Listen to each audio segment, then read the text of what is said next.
Why is it that on a sunny sea day on a cruise ship, literally thousands of passengers will try to cram around a tiny pool?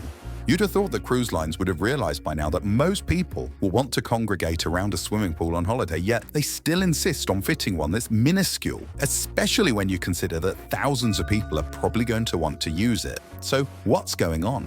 Why are the swimming pools on cruise ships so small? Cruise ships as we know them are actually a relatively modern invention.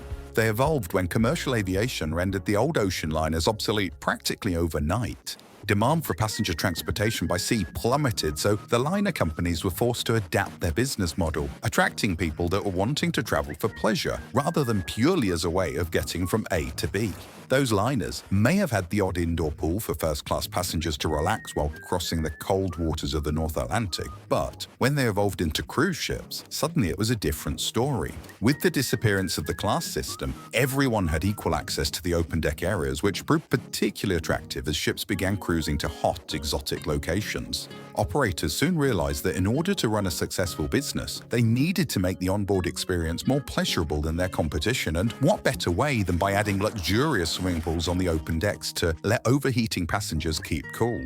The pools needed to be on the open deck because not only is that where there is the most open space, but also that is where the passengers will want to use them, ready for a quick plunge after basking in the sun. So that's great. Surely you can just fit a couple of big pools surrounded by loungers and everyone would be happy. Well, almost everyone. You see, the water in swimming pools has a couple of annoying characteristics when it's on a ship. It's heavy, it sloshes, and it's incredibly expensive. One of the cheapest ways to get fresh water is to bunker from a shoreside connection, and at the time of making this video, you'd be looking around $3.50 per ton, somewhere like Miami, plus connection fees, of course. A hypothetical Olympic-sized pool would therefore cost at least $9,000 in water costs alone each time you wanted to refill it, and of course you would also need to have the 2,500 tons of water stored somewhere on the ship, just in case you get that dreaded announcement over the tannoy. Attention ship's company. Code Brown, Lido Deck midships. Usually you can fix a code brown with chemicals, but occasionally it will involve emptying and refilling the pool instead.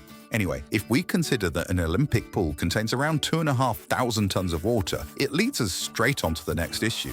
Water is incredibly heavy. The superstructure of a modern ship is usually designed to weigh less the higher up you go, simply because it doesn't need the additional strength as you get higher up, as there's less ship to support up there. The addition of a large swimming pool not only means that you need to support that weight of water, but you also have the additional weight of the stronger superstructure that's needed for the pool. The knock-on consequence is that a naturally heavier ship will have less spare capacity for other things such as fuel, drinking water stores, and ultimately passengers. At the end of the day, it's the passengers that earn your ship revenue, so taking up all your ship's weight capacity with facilities may be counterproductive.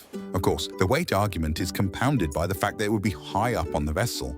Hopefully, it's fairly intuitive that a weight high up will make a ship less stable, necessitating additional weight low down to act as a bit of a counterbalance. That's easy enough, as you can add a load of ballast, but ballast doesn't earn you any money, so there's no point carrying loads, as it would be at the expense of passenger carrying capacity. To make matters worse, the static weight of water is actually the least of your worries. Of far more concern is the dynamic weight through a phenomenon known as the free surface effect. Let's take a hypothetical pool at the top of a ship and see what happens when you lean over.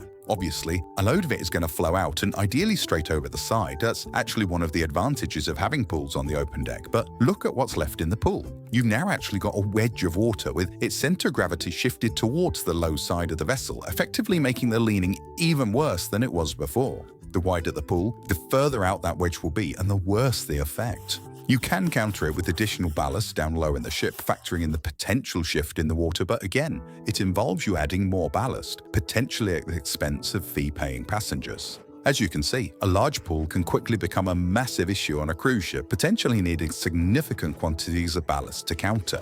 Instead, what the cruise lines do is they design the pools to be a bit of a compromise. They'll be narrower in width to minimize the free surface effect when the ship is rolling. Lengthwise, it isn't nearly as bad because ships are naturally stable that way anyway. I mean, have you ever heard of a ship capsizing bow first? So, a long narrow pool might work, but it would still weigh a ridiculous amount and require a lot of strength up high in the superstructure, unlikely justifying the structural compromises required. Instead, the best compromise seems to be a couple of small plunge-style pools where the strength can be covered with minimal amount of extra superstructure, and the deck design can split the ship up into different areas, making each pool appear bigger than it really is.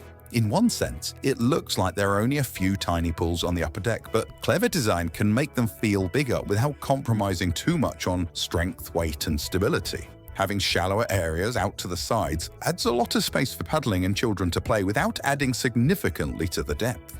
Crucially though, when the ship heels over, the free surface effect in these pools isn't that different to a single narrow pool in the middle of the ship. The greatest wedge of water is retained near to the center line, while a much shallower wedge is formed further out.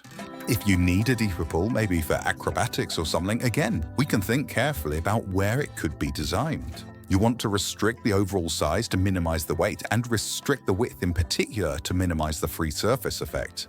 You also want to place it as low down in the ship as you can to minimize the increase in the ship's center of gravity due to the pull, so somewhere like the stern is ideal. Compared to the upper deck pools, it can be so much lower down, yet still exposed to the sun. As you can see, there's an awful lot that goes into the design of pools on a cruise ship, so although it looks like they've just chucked a couple of little pools on as a bit of an afterthought, in reality there's been a tremendous amount of thought and consideration that's gone into the design.